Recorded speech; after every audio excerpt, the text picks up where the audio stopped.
नागपुरात सोशल मीडियावर व्हायरल झालेली एक रील आता तिघा युवकांना थेट लॉकअप पर्यंत घेऊन गेली आहे।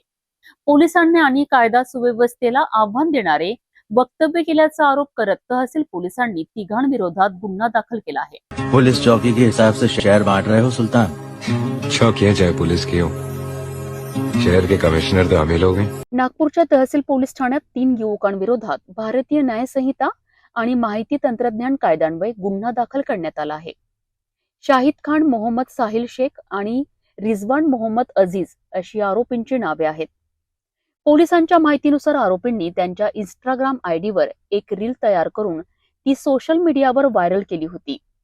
या रीलमध्ये पोलीस यंत्रणा आणि कायदा सुव्यवस्थेला आव्हान देणारे वक्तव्य करण्यात आल्याचा आरोप आहे। या व्हिडिओमुळे पोलीस विभागाची प्रतिमा मलिन होत असून समाजात असंतोष निर्माण होण्याची तसेच सार्वजनिक शांतता बिघडण्याची शक्यता असल्याची पोलिसांचे म्हणणे आहे। तहसील पोलिसांनी तिन्ही आरोपींना ताब्यात घेतले असून पुढील प्रतिबंधक कारवाई सुरू आहे। मेरा नाम मोहम्मद रिजवान मोहम्मद अजीज, मैं टिमकी पनेपेट में रहता हूँ, मोमिनपुरा नागपुर। मेरा नाम शाहिद अफजल शकील खान है, मैं मोमिनपुरा हैदरी रोड में रहता हूँ नागपुर। मेरा नाम मोहम्मद साहिल मोहम्मद शकील है, मेरा रहना मोमिनपुरा तकिया दीवानशाह में है, लालपुर। हमने कुछ टाइम पहले एक वीडियो डाली थी इंस्टाग्राम पे, जिसमें कुछ डायलॉग था कि पुलिस चौकी के हिसाब से शहर बांट रहे हो सुल्तान, शहर के कमिश्नर तो हम ही लोग हैं। तो ऐसी वीडियोस ना डालें जो कि गलत है, और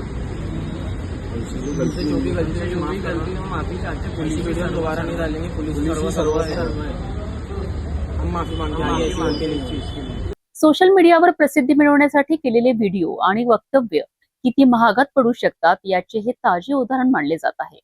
या प्रकरणात पोलिसांचा पुढील तपास सुरू असून आणखी कोणते खुलासे होतात याकडे सर्वांचे लक्ष लागले आहे।